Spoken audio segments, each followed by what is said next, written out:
আল্লাহ যখন সমস্ত আত্মাগুলা বানাইছেন, রুহের জগতের মধ্যে সবাইকে রাখছে। ওই জায়গায় কাফের ছিল, বেঈমান ছিল, হামান, ফেরাউন, সাদ্দাত, এই সব বেঈমানরা ছিল, নবী ওলি সবাই ছিল। শ্রেষ্ঠ নবী থেকে নিয়ে সমস্ত মানুষ অর্থাৎ কাফের, বেঈমান, ইমানদার সবাই ছিল রুহের জগৎ। আল্লাহ তখন সবাইকে একটা প্রশ্ন করছেন, আলাস্তু বিরব্বিকুম, আমি কি তোমাদের রব না? রুহের জগতের মধ্যে ফেরাউন বলেন, ইমানদার বলেন, বেঈমান বলেন, সবাই এক বাক্যে জবাব দিয়েছে, বালা শাহিদনা, আমরা সাক্ষী দিলাম আপনি আমাদের রব, আমরা আপনাকে রব হিসাবে মেনে নিলাম। রুহের জগতে মেনেছে আল্লাহ আপনি আমাদের রব। এই রব মানি 6টা বিষয় মাথায় রাখবেন। 1 নাম্বার, রুহের জগতে আমি আপনি ওয়াদা করেছি আল্লাহ আমরা আপনাকে ব্যক্তি জীবনে রব মানলাম। 2 নাম্বার, পারিবারিক জীবনে রব মানলাম। 3 নাম্বার, সামাজিক জীবনে রব মানলাম। 4 নাম্বার, অর্থনৈতিক জীবনে রব মানলাম। 5 নাম্বার, রাষ্ট্রীয় জীবনে রব মানলাম। 6 নাম্বার, আন্তর্জাতিক জীবনে আপনাকে আমরা রব মানলাম। 1 নাম্বার, ব্যক্তি জীবনে রব, আপনি একা নামাজ পড়েন 5 ওয়াক্ত, আপনার বিবিকে নামাজ পড়তে বলেন না, এর মানে আপনি পারিবারিক জীবনে আপনি রব মানতে পারেন নাই। আপনি 5 ওয়াক্ত নামাজ পড়েন, আপনার বিবিরে, ছেলের একদিনও বলেন না। ছেলের বয়স 25 বছর, ফজরের নামাজে বাবা নামাজে যায়, ছেলেটারে ডাক দিতে গেলে মা কয় থাক ডাক দিয়ে না, রাত 3টায় ঘুমাইছে। কয়টায় ঘুমিয়েছে? এই যে আপনি ডাক না দেওয়াটা, তার মানে আপনি পারিবারিক জীবনে রব কায়েম করছেন না। আপনি ফজর পড়ছেন, আপনার ছেলে পড়ছে না, আপনার মেয়ে পড়ছে না, পরিবার জীবনে রব কায়েম করেছেন কিনা কিয়ামতের মাঠে আল্লাহর কাছে প্রশ্নের জবাবদিহিতা করতে হবে। এটা জবাবদিহিতা করতে হবে। তো 2 নাম্বার পারিবারিক জীবনে রব, 3 নাম্বার সামাজিক জীবনে রব। সমাজের কয়টা মানুষের নামাজের দাওয়াত দিয়েছেন? কয়জন মানুষকে বলছেন টেলিভিশন দেখো না, সুদ খাও না, গাঁজা খাও না? কয়জন মানুষকে চরিত্র নষ্ট হয়ে গেছে তাকে আপনি বাঁচানোর চেষ্টা করছেন? 4 নাম্বার, অর্থনৈতিক জীবনে আপনাকে রব মানলাম, মানার পরেও আপনি হালাল হারাম বাছেন না। আপনারা বললেন আপনার আল্লাহ আপনাকে রব হিসাবে মানলাম। তিরমিজির 2416 নাম্বার হাদিসের বর্ণনা, ক্বালা রাসূলুল্লাহ সাল্লাল্লাহু আলাইহি ওয়াসাল্লাম, আল্লাহর নবী বলেন, লা তাজুলু কদামা ইবনি আদম হাত্তা ইউসআলা আন 50। কিয়ামতের ময়দানে আদম সন্তানের 2 পা নড়বে না 5 প্রশ্ন করার আগ পর্যন্ত। 1 নাম্বার, আন উমরিহি ফিমা আফনা, জীবন সম্পর্কে জিজ্ঞাসা করা হবে, জীবন তুমি কোন কাজে কাটাইলা। 2 নাম্বার, আন শাবাবিহি ফিমা আবলা, যৌবন সম্পর্কে প্রশ্ন করা হবে, যৌবন তুমি কোথায় ব্যয় করলা। 3 নাম্বার প্রশ্ন, ওয়ান মালিহি মিন আইনা ইকতাসাবা, সম্পদ তুমি কোত্থেকে কামাই করলা, হালাল খাত থেকে তুমি সম্পদ কামাই করলা কিনা। 4 নাম্বার, ফিমা আনফাকা, সম্পদ তুমি হালাল খাতে ব্যয় করলা কিনা। 3 নাম্বার, হালাল জায়গা থেকে আপনি সম্পদ কামাই করছেন কিনা। 4 নাম্বার, হালাল জায়গায় সম্পদ ব্যয় করছেন কিনা। আপনি 50 ইঞ্চি টেলিভিশন একটা কিনলেন, এটা তো আপনি হালাল জায়গায় টাকা লাগান নাই। আপনাকে আল্লাহ পাক রব্বুল আলামিন টাকা এই জন্য দেয় নাই। আপনি মাশাআল্লাহ হালাল ভাবে টাকা কামাই করছেন, খুব ভালো কথা, কিন্তু খাতগুলো আপনি হারাম কাজে। আপনার মেয়ের গায়ে হলুদের অনুষ্ঠানে 6টা সাউন্ড বক্স লাগাইছেন আর গানের পার্টি করছেন, কিয়ামতের ময়দানে হিসাবের জন্য প্রস্তুত হন। এই খাতটা এটা হালাল না, এটা হারাম। তো 4 নাম্বার, ফিমা আনফাকা, সম্পদ তুমি কোথায় কাজে লাগাইলা, এই 4 নাম্বার প্রশ্ন। 5 নাম্বার, ওয়ামাজা আলিমা আমিলা বিমাজা আলিমা, যা জানছো এই অনুযায়ী আমল করছো কিনা। প্রত্যেক জুমার দিন খতিব সাহেবের বয়ান শোনেন, আর খতিব সাহেব বারবার কয় আহাল্লাল্লাহুল বাইআ ওয়া হাররামা রিবা। কোরআন দেখে দেখে খতিব সাহেব বলেন আল্লাহ ব্যবসাকে হালাল করেছেন, সুদকে হারাম করেছেন। তো এটা বারবার ওনার মুখ থেকে শুই নাও। এই যে আপনি আমল করেন না, কিয়ামতের মাঠে এক তো আপনি সুদখোর হিসাবে দাঁড়াবেন, দ্বিতীয়ত আল্লাহ আপনাকে বলবে প্রত্যেক জুমায় হুজুর সুদ খাইতে নিষেধ করতে, তুমি যে এই বিদ্যাটা শিখলা হুজুরের কাছে এই অনুযায়ী আমল করছো, এই জবাব দেওয়ার আগ পর্যন্ত আপনার 2 পা সামান্য নড়বে না কিয়ামতের মাঠে। তাহলে বলেন তো, রুহের জগতে আল্লাহ আমাদেরকে বলছে আমি কি তোমাদের রব না?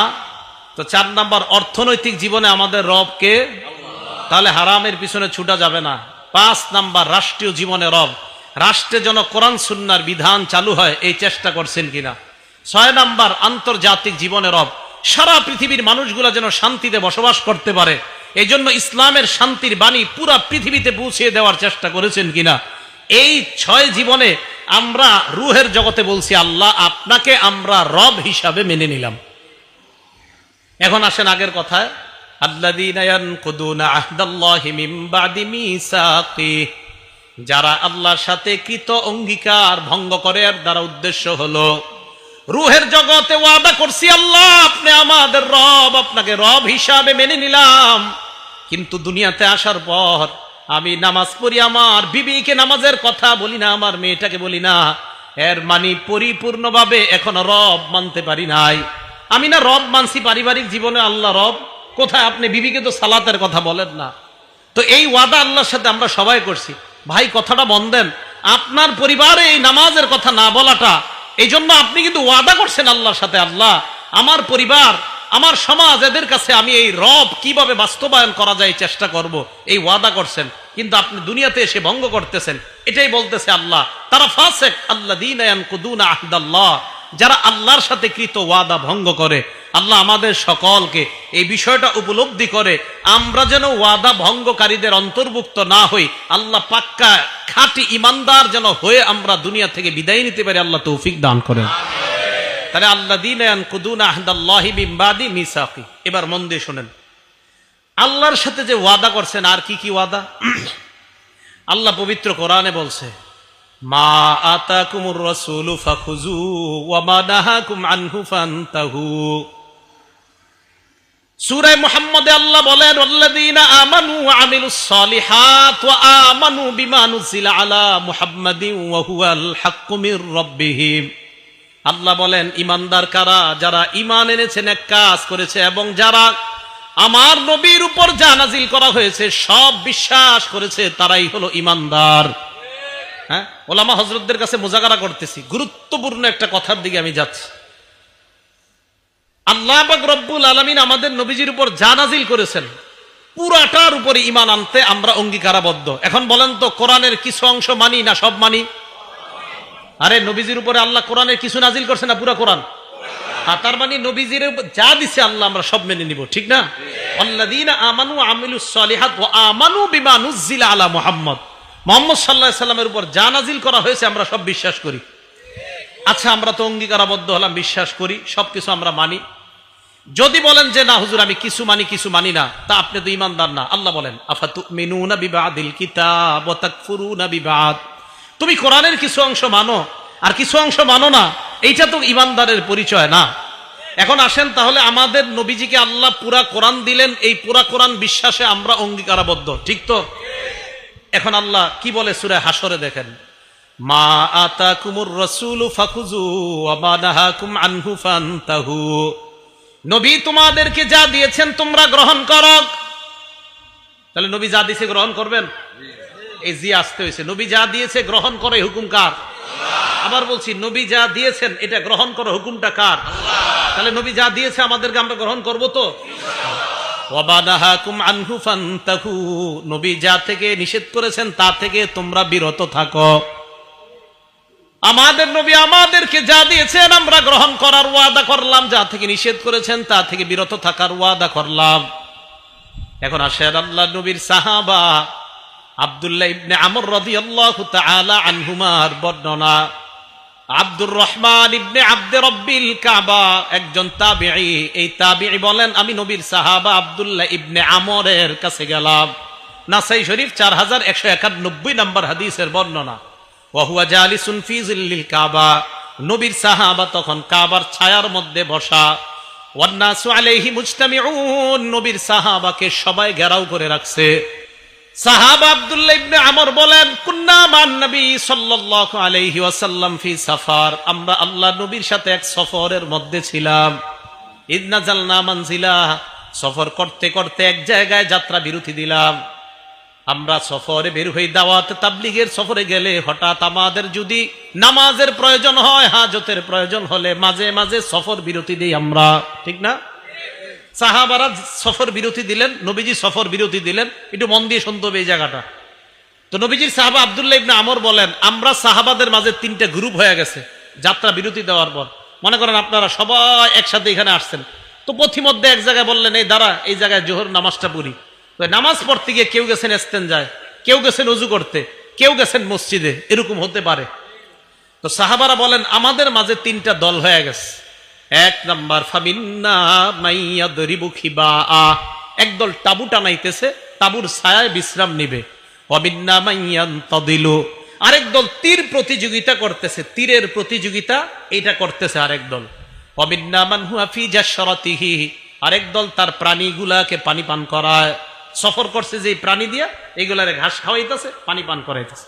ইতিমধ্যে নামাজের সময় হয়ে গেছে। ইজনাদা মুনাদি রাসূলিল্লাহি সাল্লাল্লাহু আলাইহি ওয়াসাল্লাম আস-সালাতু জামিআ, একজন ঘোষণাকারী এসে ঘোষণা দিলেন, ও সাহাবারা, নামাজের সময় হয়ে গেছে, সবাই নামাজে আসো। দেখেন কি হয়, ফাজতামানা আলাইহি, আমরা সবাই নবীজির সামনে গেলাম নামাজ পড়তে। ফাকামা ফিনা রাসূলুল্লাহি সাল্লাল্লাহু আলাইহি ওয়াসাল্লাম ফাখাতাবা, আল্লাহর নবী আমাদের সামনে দাঁড়াইলেন, দাঁড়িয়ে একটা ভাষণ দিলেন। নামাজের কাতারে আমরা দাঁড়াইলাম, নবীজি আমাদের সামনে দাঁড়ায় একটা ভাষণ দিলেন। ভাষণের মধ্যে নবীজি বললেন, শোনো তোমরা, ইন্নাহু লাম তাকুন নাবিয়্যুন, আমার পূর্বে যত নবী দুনিয়ার মধ্যে আসছে আমি সহ সমস্ত নবীর মৌলিক দুইটা দায়িত্ব। বলেন কয়টা? সূরা হাসরে আল্লাহ বলছে নবী যা দিয়েছে তা গ্রহণ করবা, আমরা সবাই ওয়াদা করছি সব গ্রহণ করব। এই হাদিসে নবীজি বলতেছেন আমি সহ যত নবী আসছে সব নবীর মৌলিক কয় দায়িত্ব? দুই দায়িত্ব। নবীজি বলেন লাম তাকুন নাবিয়্যুন, যত নবী দুনিয়ার মধ্যে আসছে ইল্লা কানা হাক্কান আলাইহি আইয়াদুল্লা উম্মাতাহু আলা মা ইয়ালামুহু খায়রান লাহুম, সমস্ত নবীর এক নাম্বার দায়িত্ব উম্মতকে যা কল্যাণকর ওই কল্যাণকর বিষয়ে উম্মতকে জানায়া দেওয়া। দুই নাম্বার ওয়ায়ুনজিরু কওমাহু আলা মা ইয়ালামুহু শাররান লাহুম, উম্মতের জন্য যেটা অকল্যাণকর ওই অকল্যাণকর বিষয় থেকে উম্মতকে সতর্ক করে দেওয়া। প্রত্যেকটা নবীর মৌলিক দুইটা দায়িত্ব। কল্যাণকর বিষয়ে নবী আমাদেরকে বলে দিয়েছেন, অকল্যাণকর বিষয়ে আমাদেরকে সতর্ক করছেন। আসেন আবার সূরা হাসরে, নবী যা দিয়েছেন তা গ্রহণ করো, ওয়াদা করছি আমরা, আমাদেরকে যত কল্যাণকর আমাদের নবীজি দিবে এটা আমরা গ্রহণ করব, আর যত ভীতিকর জিনিস থেকে সতর্ক করবে ওই ভীতিকর পরিস্থিতি যেন পড়তে না হয় ওই জাতীয় কর্মকাণ্ড থেকে বেঁচে থাকবো, ওয়াদা করতেছি। ঠিক না ইনশাআল্লাহ? তাহলে নবীজি সাল্লাল্লাহু আলাইহি সাল্লাম দেখেন তো এবার কি করে। নবীজি সাল্লাল্লাহু আলাইহি সাল্লাম, সহিহ বুখারী হাদিস নাম্বার ৭২৮১ নাম্বার হাদিস। প্রথমে ওই জায়গায় জানলাম যা কল্যাণকর এটা জানা, অকল্যাণকর জিনিস থেকে সতর্ক করা। এবার কল্যাণ কোনটা আর অকল্যাণ কোনটা একটু জেনে নিই। সহিহ বুখারী হাদিস নাম্বার ৭২৮১ নাম্বার হাদিস, জাবের রাদিয়াল্লাহু তাআলা আনহুর বর্ণনা। তিনি বলেন, জাআত মালাইকাতুন ইলা নবী সাল্লাল্লাহু আলাইহি ওয়াসাল্লাম, একদল ফেরেশতা আল্লাহর নবীর কাছে আগমন করলেন। আল্লাহর নবী তখন ঘুমায়, নবীজি ঘরের মধ্যে ঘুমাইতেছে, একদল ফেরেশতা নবীর সামনে আসছে। এখন আপনাদের প্রশ্ন, হুজুর নবীজি ঘুমাইলে আমরা এই হাদিস জানলাম কেমনে? নবী তো ঘুমাই রইছে, তো ফেরেশতা যে আসছে নবী এই কথা আমগরে কেমনে জানাইলেন? পুরো হাদিস শুনলে বুঝতে পারবেন। নবী তো ঘুমাই রইছে, তাও আবার যেন কিতাব না, বুখারী শরীফের বর্ণনা। রাসূল সাল্লাল্লাহু আলাইহি সাল্লাম ঘুমিয়ে আছে, ফেরেশতারা আসছে। এক ফেরেশতা বলতেছে ইন্নাহু নাঈম, উনি তো ঘুমায়। আরেক ফেরেশতা কয় ইন্নাল আইনা নাঈমা ওয়াল কলবা ইয়াকযান, ওনার চোখ ঘুমায় অন্তর ঘুমায় না। ওনার চোখ ঘুমায়, তাহলে বুঝাইছে হাদিস কিভাবে জানছি আমরা? ওনার তো অন্তর ঘুমায় না, চোখ ঘুমায়।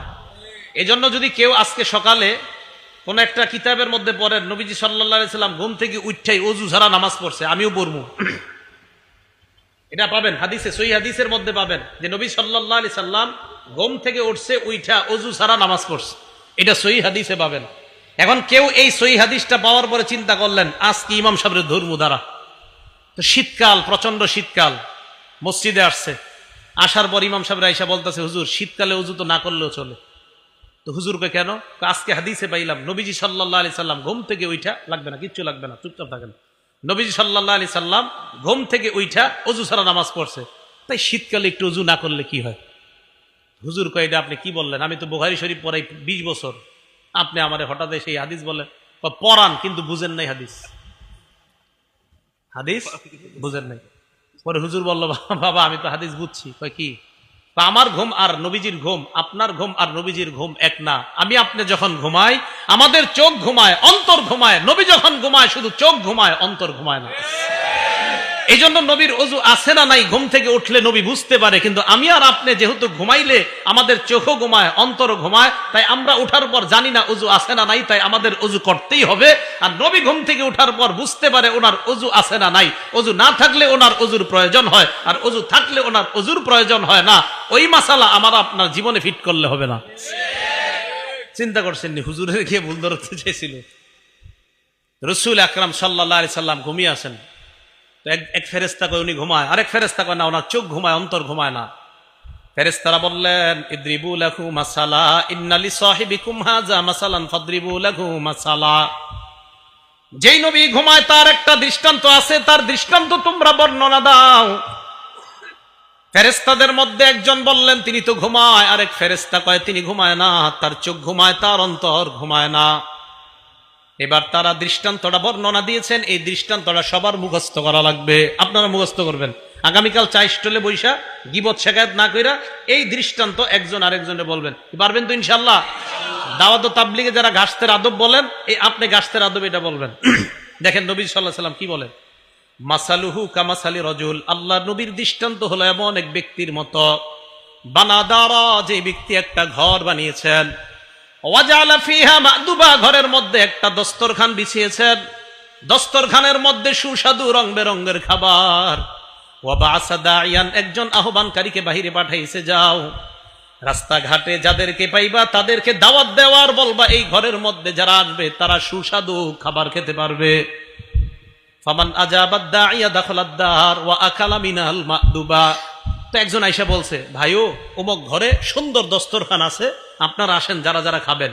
একদল তার কথা সত্য মনে করছে, করার পর ঘরে গেছে, সত্যি সত্যি দস্তরখানের সুস্বাদু খাবার খাইছে।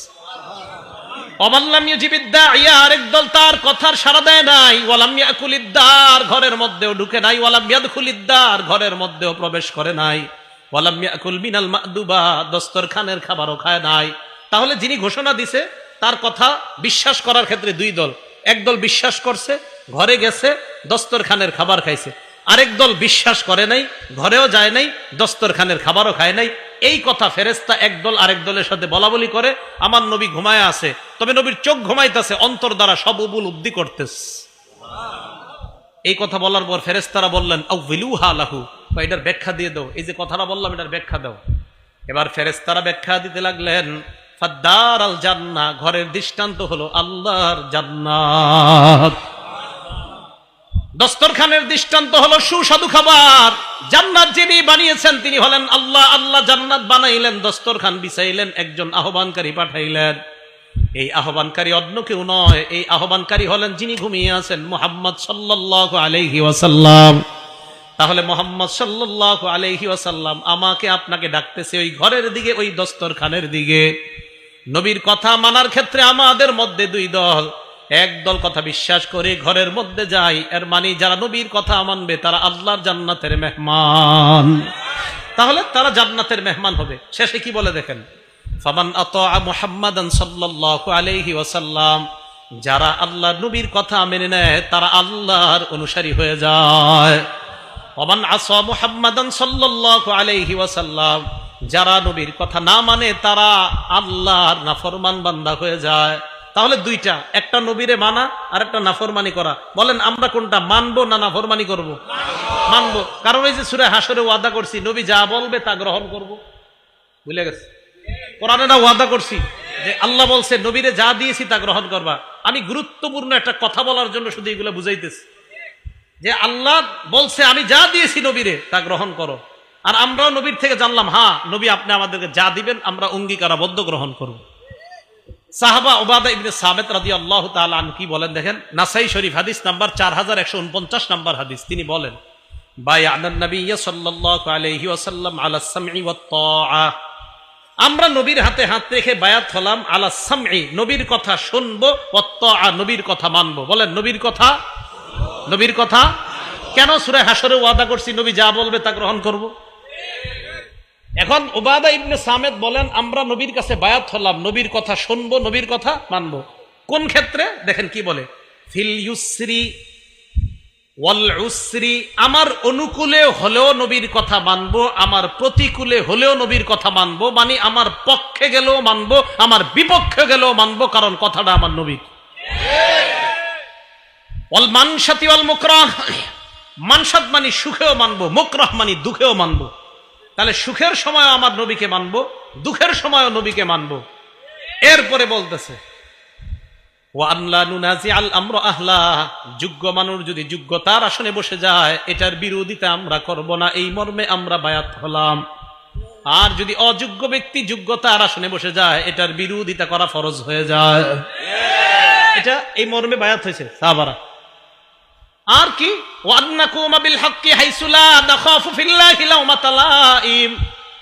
হক কথা বলতে কখনো আমরা কাউকে ভয় করব না, এই মর্মে নবীর কাছে আমরা বায়াত হলাম। তাহলে নবীর কাছে আমরা বায়াত হলাম, নবী যা বলবে তা শুনবো এবং মানবো। কেন? সূরা হাশরে আমরা ওয়াদা করলাম, আল্লাহ বলছেন আমার নবীকে যা দিলাম তোমরা তা গ্রহণ করো। এখন নবী আমাদেরকে কি নিষেধ করছে আর কি আদেশ করছে দেখেন তো একটু। নাসাই শরীফ হাদিস নাম্বার 4161 নাম্বার হাদিস। ক্বালা রাসূলুল্লাহ সাল্লাল্লাহু আলাইহি ওয়াসাল্লাম, আল্লাহ নবী বলেন বায়ুইনি আলা আল্লা তুশরিকু বিল্লাহি শাইআ, আমার কাছে তোমরা বায়াত হও, তোমরা আল্লাহর সাথে শিরিক করবে না। তাহলে ওই যে আবার কোরআনে বলছে নবী যা বলবে তা মানবো, নবী বলছে শিরিক করা যাবে না, তাহলে শিরিক করা সেজদা কাকে দিতে হয়? যদি মাজারে সেজদা দেওয়া হয় শিরিক। আর শিরিক বলেন মাজারে সেজদা দিলে সেজদা দিতে হয় কাকে? আল্লাহকে। আল্লাহ বলছে শিরিক করো না, নবীও বলছে শিরিক করো না, তো নবীর কথা কেন মানবো? আল্লাহ বলছে নবী যা দেয় এটা গ্রহণ করো। তাহলে এক নাম্বার শিরিক করো না, এই মর্মে বায়াত হও, তা আমরা বায়াত হলাম। ওয়ালা তাসরিকু, তোমরা চুরি করবে না, বায়াত হও। ওয়ালা তাজিনু, তোমরা ব্যভিচার করবে না, জিনা করবে না, বায়াত হও। জিনা কারে কয়? মানে আমাদের মাথায় একটা এসে পড়ে যে জিনা মনে হয় ওইটা। না না, সহিহ বুখারী 6612 নাম্বার হাদিস। ক্বালা রাসূলুল্লাহ সাল্লাল্লাহু আলাইহি ওয়াসাল্লাম, ইন্নাল্লাহা কাতাবা আলা ইবনি আদম হাজ্জাহু মিনাজ জিনা আদরাকা যালিকা লা মুআলা। সমস্ত আদম সন্তান, আমি আপনি আলেম জাহেল সবাইকে আল্লাহ জিনা নামক পরীক্ষা দ্বারা পরীক্ষা করবেন। এই পরীক্ষায় সবাই পড়তে হবে ফাজিনাল লিসান আল মান্তিক, জবানের জিনা হলো কথা বলা। যেই নারীর সাথে দেখা দেওয়া হারাম, এই নারীর সাথে সরাসরি কথা বলাও হারাম। সরাসরি কথা বলা মোবাইলে, এটা আসতে হইলো কেন? যেই নারীর সাথে সরাসরি দেখা দেওয়া হারাম, এই নারীর সাথে সরাসরি কথা বলা মোবাইলে, হ্যাঁ জোরে বলেন, মোবাইলে হারাম। তাহলে জিনাল লিসান আল মান্তিক, মুখের জিনা হলো কথা বলা। ওয়াজিনাল আইনি আন নাজরু, চোখের জিনা হলো দেখা। চোখের জিনা দেখা। ওয়ান নাফসু তামান্না ওয়া তাশতাহি, রং নাম্বারে একটা মেয়ের সাথে কথা বললেন, বলার পর বালিশে মাথা লাগিয়ে চিন্তা করতেছেন না জানি মেয়েটা দেখতে কেমন। আল্লাহ নবী কয় অন্তরের জিনা করলা। এটা অন্তরের জিনা। এটা কিসের জিনা? অন্তরের জিনা। তো এই জাতীয় জিনা মনে হয় পুরো এলাকায়, স্মার্টফোন তো চালানি না, এটা হওয়ারও সম্ভাবনা নাই। তাহলে রাসূল সাল্লাল্লাহু আলাইহি সাল্লাম বললেন, এক নাম্বার শিরিক করবে না, দুই নাম্বার চুরি করবে না, তিন নাম্বার জিনা করবে না। তাহলে জিনা, এগুলাও জিনা। হেঁটে হেঁটে কোনো নারীর দিকে যাওয়া পায়ের জিনা, কোনো নারীর শরীর স্পর্শ করতে যাওয়া হাতের জিনা, চ্যাটিং করা কোনো নারীর সাথে মোবাইলে, এটাও হাতের জিনা। অবৈধভাবে কোনো নারীর সাথে চ্যাটিং করা অপ্রয়োজনীয়, এটা হাতের জিনা। এটার জিনা, হাতের জিনা। হ্যাঁ, হাতের জিনা। এই জিনার মধ্যে লিপ্ত হওয়া যাবে না। এটা রাসূল সাল্লাল্লাহু আলাইহি ওয়াসাল্লামের ওয়াদাবদ্ধ। ওয়ালা তাকতুলু আওলাদাকুম, তোমরা তোমাদের সন্তান হত্যা করবে না। ওয়ালা তাতুনা বিবুহতান তাফতারুনাহু বাইনা আইদিকুম, নিজেরা বানিয়ে মিথ্যা কথা বলবে না। আপনারা অনেক কিছু বানিয়ে বলে ফেলেন, ইমাম সাহেবের নামে বলে ফেলেন, মুয়াজ্জিনের নামে বলে ফেলেন, এলাকার একটা ভালো মানুষের নামে একটা খারাপ কথা রটায়া দিলেন। এটা করা যাবে না। নবীজি বলছেন ওয়ালা তাসুনি ফি মারুফ, ন্যায় কাজে তোমরা আমার নাফরমানি করবা না। তাহলে রাসূল সাল্লাল্লাহু আলাইহি সাল্লামকে আল্লাহ যা দিয়েছেন এটা গ্রহণ করা, যা থেকে নিষেধ করেছেন এটা থেকে বিরত থাকা। এখন বলেন তো, রাসূল সাল্লাল্লাহু আলাইহি সাল্লাম আমাদেরকে কয়টা জিনিস দিয়ে গেছে? দুইটা। প্রথমে বলছে সব নবীরা তার উম্মতকে দুইটা বিষয় বলে, ভালো গুণগুলা জানায়া দেয়, খারাপ জিনিসগুলা থেকে সতর্ক করে। এখন এই ভালো আর খারাপগুলো আমরা পামু কই? বলেন, যেই জিনিসের মধ্যে পামু এই জিনিসের নাম বলেন কোরআন সুন্নাহ। বলেন কোরআন সুন্নাহ। এখন বলেন তো, নবীর যা কথা মানবো আমরা আর যা থেকে বিরত থাকবো, এটা কয় জায়গায় পাবো? এক নাম্বার, দুই নাম্বার সুন্নাহ। মনে থাকবে তো? হ্যাঁ। ক্বালা রাসূলুল্লাহ সাল্লাল্লাহু আলাইহি ওয়াসাল্লাম, সহিহুত তারগিব একটা কিতাবের নাম, হাদিস নাম্বার 40। নবীজি বলেন, তারাকতু ফীকুম মা ইন ইতাসামতুম বিহি ফালান তাদিল্লু আবাদা। আমি তোমাদের কাছে দুটি জিনিস রেখে গেলাম, এই দুটি জিনিস যদি তোমরা আঁকড়ে ধরো কখনো তোমরা পথভ্রষ্ট হবে না। এক নাম্বার কিতাব আল্লাহ, আল্লাহর কোরআন। দুই নাম্বার সুন্নাত রাসূলি, রাসূল সাল্লাল্লাহু আলাইহি ওয়াসাল্লামের সুন্নত। বলেন, এক নাম্বার আল্লাহর, দুই নাম্বার রাসূলের সুন্নত। এখন এইগুলো আমি কেন বলতেছি? বলার কারণ কি? বলার কারণটা হলো ইবনে মাজার 12 নাম্বার হাদিস। বলেন কিতাবটার নাম ইবনে মাজা। কোন কিতাব? হাদিস নাম্বার 12। নবীজি সাল্লাল্লাহু আলাইহি সাল্লাম বলেন, ইউশিকুর রাজুলু মুত্তাকিয়ান আলা আরিকাতি, এমন একটা জামানা আসবে যেই জামানায় মানুষ সিংহাসনের মধ্যে ভাব নিয়ে বসবে, সিংহাসনের ভাব নিয়ে বসা থাকবে। ইউহাদ্দাসু বিহাদিসিম মিন্নি, আমার হাদিস তার সামনে পেশ করা হবে। হাদিস পেশ করার পর ওই লোক বলবে, বাইনানা ওয়া বাইনাকুম কিতাবুল্লাহ, আমাদের মাঝে আল্লাহর কোরআন থাকতে হাদিসের কি প্রয়োজন? কোরআন থাকতে হাদিসের, এইটা বলার জন্য আমি এতগুলা কথা বলছি। নবীজিকে যা, নবীজি আমাদেরকে যা দিবে আমরা গ্রহণ করবো, ওয়াদা করছি। এখন হাদিস কে দিছে? আরে হাদিস কে দিছে? নবীজি। আমাদেরকে হাদিসগুলা কে দিয়েছেন? নবীজি। তো ওই পণ্ডিতের সামনে হাদিস পেশ করলে বলে আমাদের মাঝে কোরআন আছে, কোরআন থাকতে হাদিসের কি প্রয়োজন? আর আমার নবী যখন নাকি বর্তমান জামানায় কেউ বলে কোরআন থাকতে হাদিসের কি প্রয়োজন, এই কথা বলার সাথে সাথে আমি আরিফ বিন হাবিবের ঈমান আরো বেড়ে যায় আমার নবীর কথার সত্যতার প্রতি। কারণ নবী 1500 বছর আগে বলছে, তোমার মতো মূর্খের যে আরিফ আর ঘটবে যে তুমি বলবা কোরআন থাকতে হাদিসের কি প্রয়োজন, তুমি যে এরকম আসবা দুনিয়াতে, এটা নবী 1500 বছর আগে জানায়া দিছে। তাই নবীর কথার প্রতি ঈমান আরো বাইরে গেছে। তো নবীজি বলেন, এমন একটা জামানা আসবে যেই জামানায় এইভাবে মানুষ বসা থাকবে, তার সামনে হাদিস পেশ করা হলে সে বলবে কোরআন থাকতে আবার হাদিসের কি প্রয়োজন, এই কথা বলবে। আর কি যুক্তি দিবে? ফামা ওয়াজাদনা ফীহি মিন হারামিন হাররামনা, কোরআনে যেটা হারাম এটাই তো হারাম। ওয়া মা ওয়াজাদনা ফীহি মিন হালালিন ইস্তাহলালনা, কোরআনের হালালকে হারাম হালাল মানলাম। আচ্ছা বলেন তো, আমরা মুসলমানরা কোরআনের হারামকে হারাম মানি কিনা? কোরআনের হালালকে হালাল মানি কিনা? তো ওই লোক যুক্তি দিয়ে আপনারে বুঝাবে কোরআনের হারামকে হারাম মানি, কোরআনের হালালকে হালাল মানি, হাদিসের কি প্রয়োজন, এই যুক্তি আপনাকে দিবে।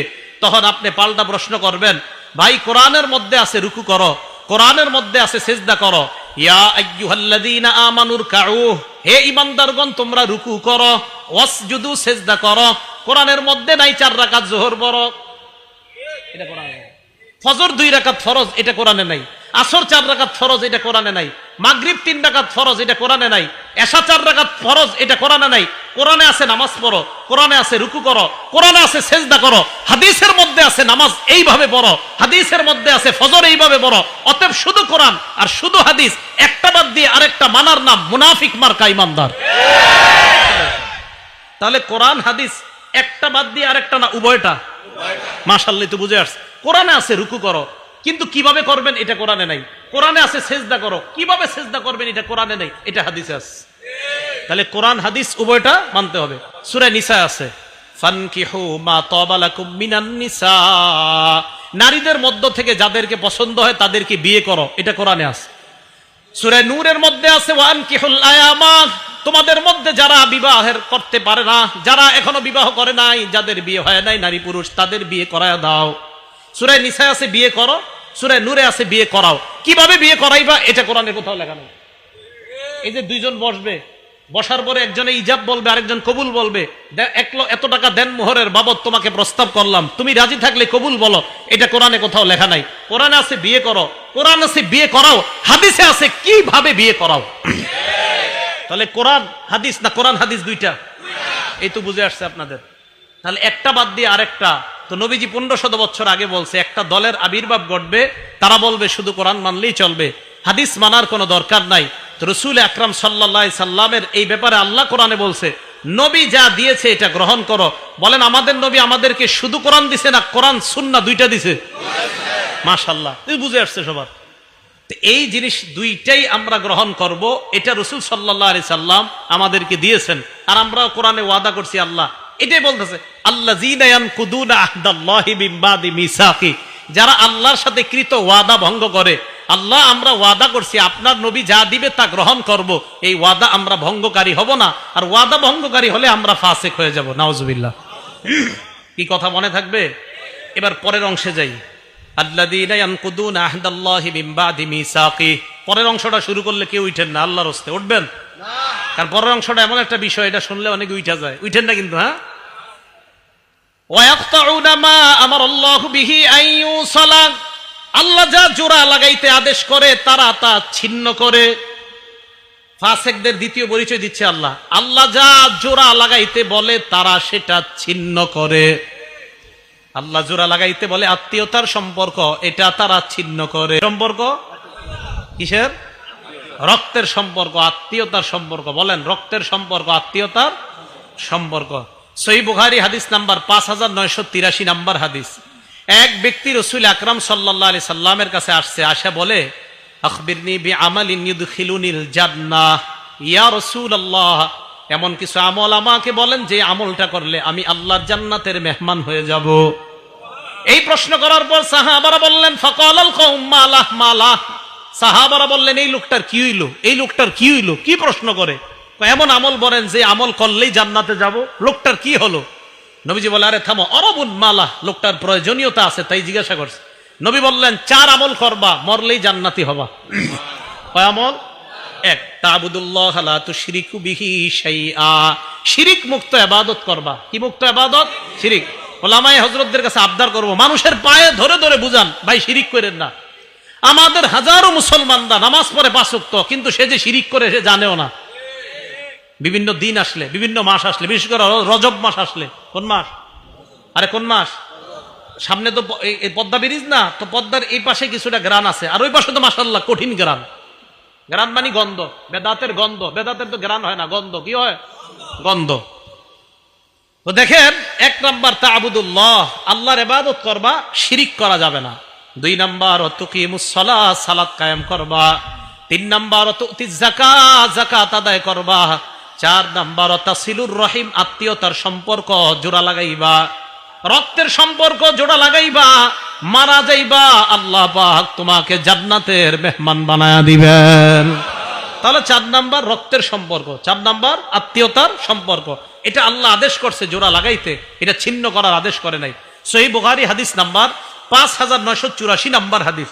এই হাদিসের মধ্যে আসছে ক্বালা রাসূলুল্লাহ সাল্লাল্লাহু আলাইহি ওয়াসাল্লাম লা ইয়াদখুলুল জান্নাতা কাতিউন। আত্মীয়তার সম্পর্ক ছিন্নকারী জান্নাতে প্রবেশ করবে না। রক্তের সম্পর্ক ছিন্নকারী জান্নাতে প্রবেশ করবে না। ঢাকা 10 তলা বাড়ি করছে, তার বোন ঈদের দিন মানুষের কাছে গোশতের জন্য বসে থাকতে হয়, তার আপন বোন অন্যের কাছে খাদ্যের জন্য বসে থাকতে হয়। ঢাকা বাড়ি আছে 5 তলা 6 তলা, ভাইয়ের বোন অন্যের দরে দাঁড়ে দাঁড়ে গিয়ে হাত পাততে হয়। আল্লাহ পাক রব্বুল আলামিন বলছে সম্পর্ক জোড়া লাগাও, রক্তের সম্পর্ক জোড়া লাগাও। এটা ছিন্ন করে যারা, তারা ফাসিক। সহিহ বুখারী হাদিস নাম্বার 5985 নাম্বার হাদিস।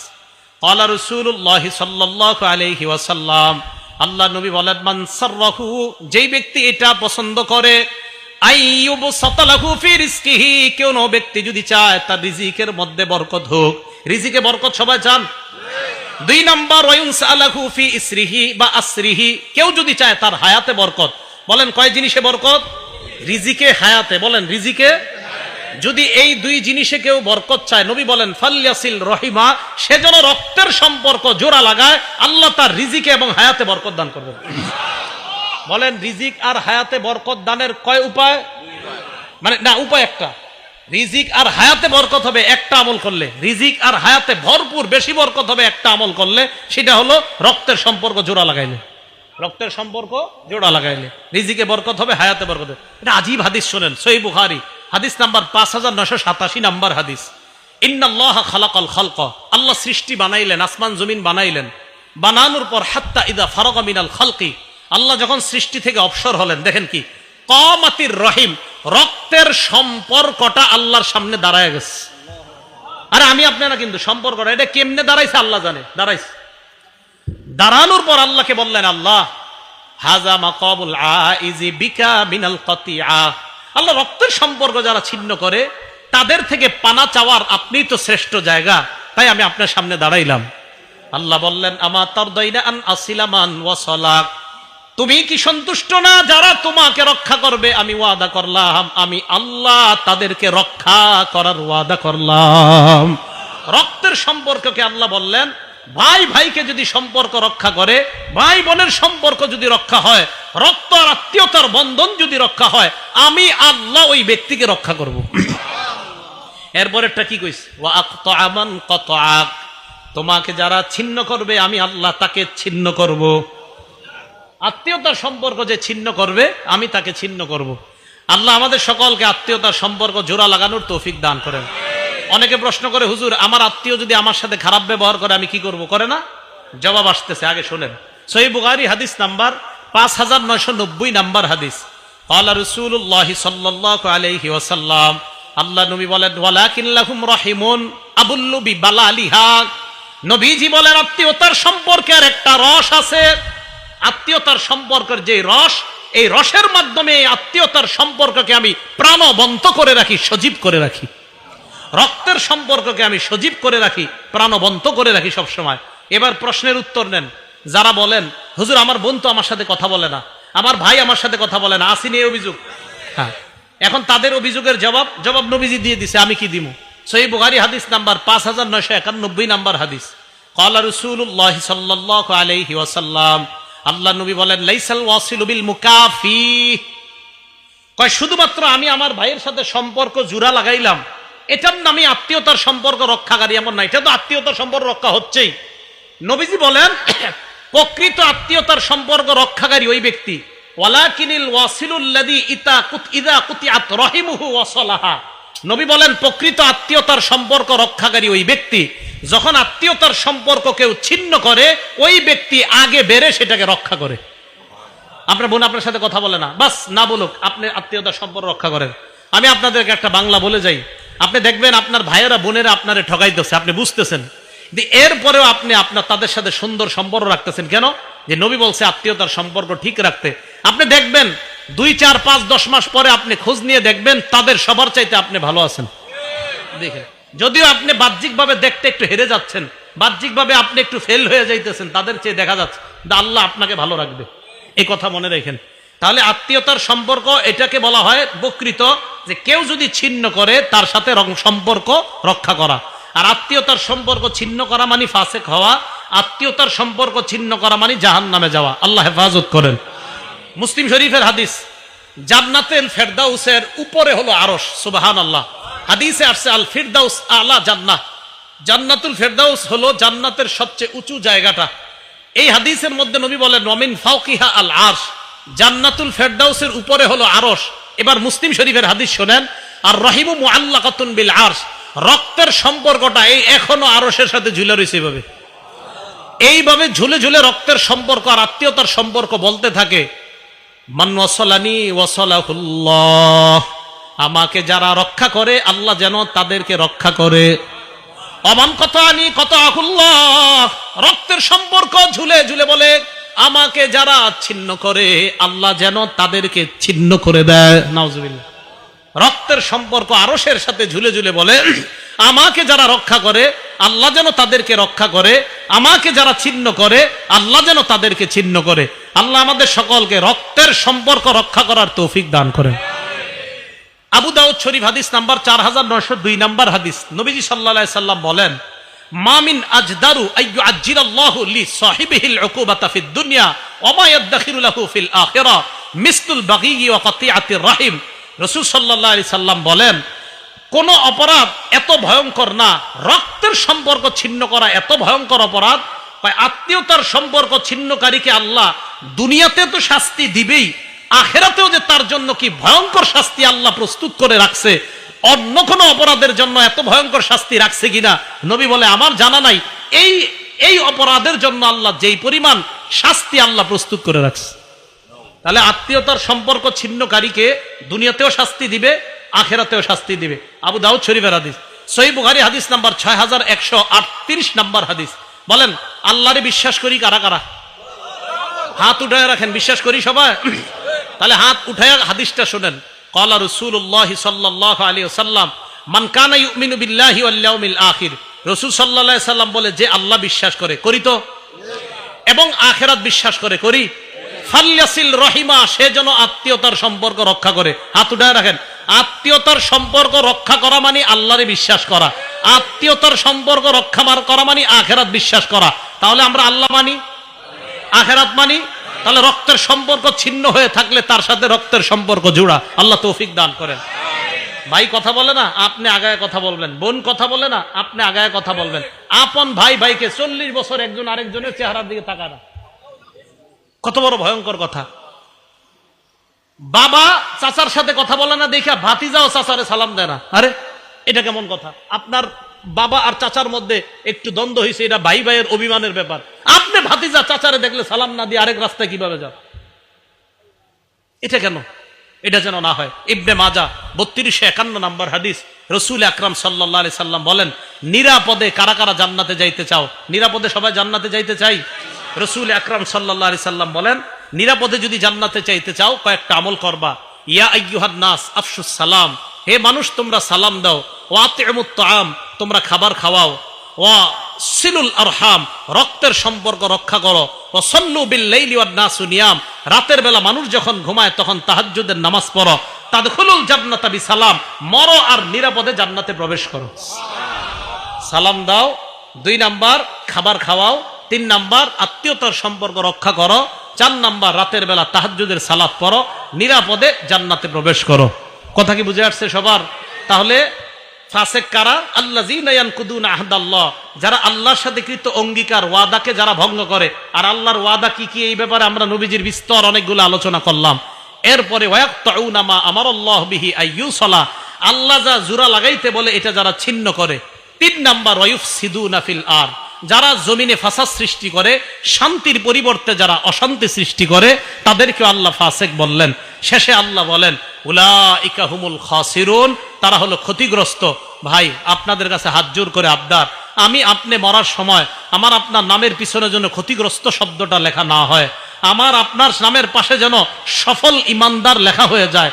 আজকে এই মুহূর্ত থেকে চেষ্টা করা, আল্লাহ সফল মুমিন বানায়া কবরে যাওয়ার সময়ও সফল মুমিন ঘোষণা করে আমার মৃত্যুটা দিয়ে আপনি আমাকে কবরে নিয়েন, এই দোয়া আল্লাহর কাছে করা। আল্লাহ পাক রব্বুল আলামিন আমাদের সকলকে সূরা বাকারার এই আয়াতের যে শিক্ষা, 1 নাম্বার আল্লাহর ওয়াদা ভঙ্গ না করা, 2 নাম্বার রক্তের সম্পর্ক ছিন্ন না করা, 3 নাম্বার পৃথিবীতে অশান্তি সৃষ্টি না করা, এই অপরাধগুলো থেকে যেন বেঁচে থাকতে পারি, আল্লাহ তৌফিক দান করেন। আমিন। ওয়া আখিরু দাওয়ানা আনিল হামদুলিল্লাহি রাব্বিল আলামিন।